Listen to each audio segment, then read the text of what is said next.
Okay, so we're going to start by having a look at both hands. Do you have any pain in either hand? No. Okay, so there's no dorsal guttering, no psoriatic rashes, no pitting or onycholysis of the nail beds, and some slight dry skin here. There's no Heberden's nose or Bouchard's nose, and no swan neck or Bottonier's deformity or any gouty tophi. You can turn your hands over for me.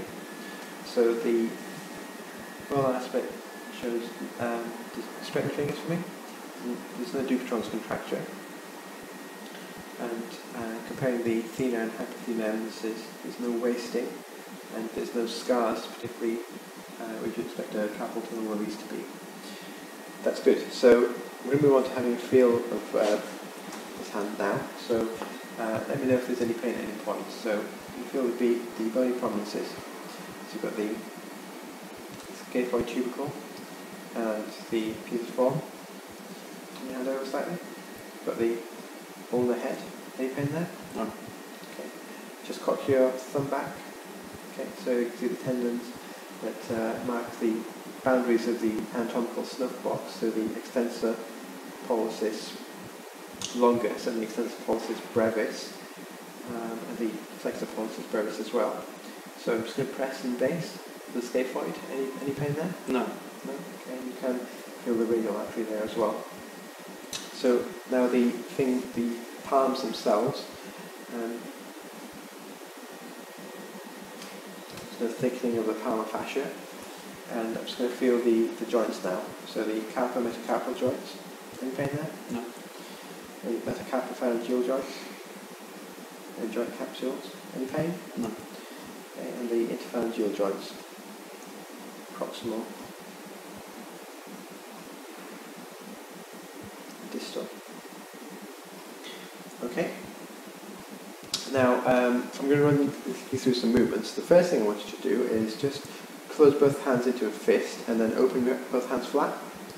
Okay, so no triggering of the fingers. Now just copy what I do. So first of all, the wrists, just cock your wrist back and then down, okay, and then from side to side. Good, okay, and then turn them over and then turn them to the ceiling. Pronation, supination. Good. And now with the fingers themselves, just bend your fingers so they're in the L shape. Good. And then with the thumb, so straighten your hands, bring your thumb across your palm and then back and then to the ceiling and back down and then touch the top of your little finger. Good. That position. And now we're going to move on to passive movements. So I'm just going to be doing the same movements and just let me know if there's any pain. Okay, so I'm looking at the joints.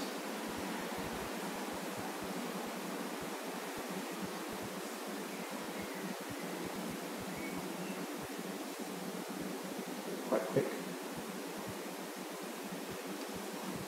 Good, comparing this side.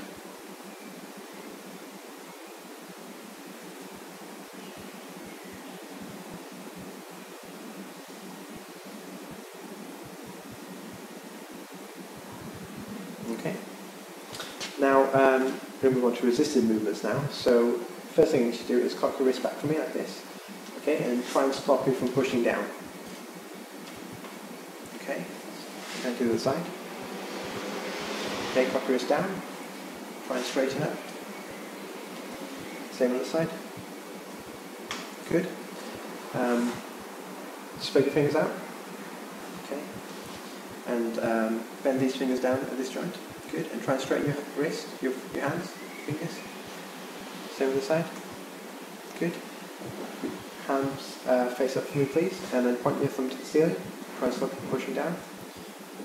The median nerve. Good. And spread your fingers out in the air.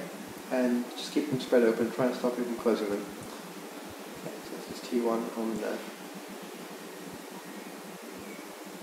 Moving on to special tests. We want to look first of all at coordination. So can you play the piano for me? Good. And can you touch the tips of your fingers in turn? As fast as you can. Good. And can you make a pinch grip like this for me? And try and stop me from opening. Okay. And just grip my fingers. It's a power grip and try and stop me from pulling away. Okay. Good. And the other thing you can ask patients to do is to do up and undo a button, just to look at function as well. Now we're going to move on to, if indicated, tests of the median nerve for carpal tunnel. So first thing is Till's test. So you ask the patient, do you have any tingling in your fingertips or anywhere on your hand? No. No? Okay, so let me know if you feel any tingling or pain at any point. Okay, I'm just going to be tapping on your wrist.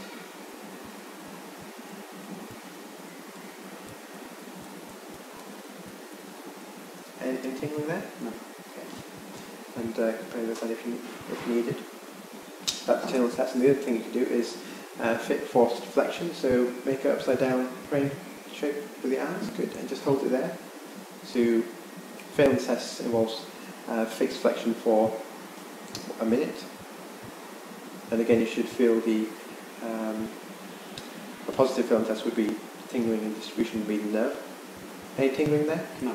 No. Okay, that's good. You can relax. The other thing I want to do is telescoping. So I'm just going to be pulling on the thumb and just let me know if there's any pain. Okay? Is there any pain at the moment? No. Okay. Any pain there? No. So this indicates a scaphoid fracture. Any pain there? No. Okay, good. The other thing you could do is look at the cardiovascular integrity by looking at Allen's test. We're going to move on to sensation. So I'm just going to be touching on your hand. Just let me know if you can feel it and if it feels the same on both sides. Okay. So first of all, can you feel it both sides? Yeah. You feel the same? Yeah. Put your hands over for me. Okay, so that's radial nerve. Now median nerve. Can you feel that? Yeah. Feel the same on both sides? Yeah. Okay. And ulnar. Yeah. Okay. Good. And that completes my test examination of hands and wrists. Thank you very much for your time. Thank you. Do you have any questions? No.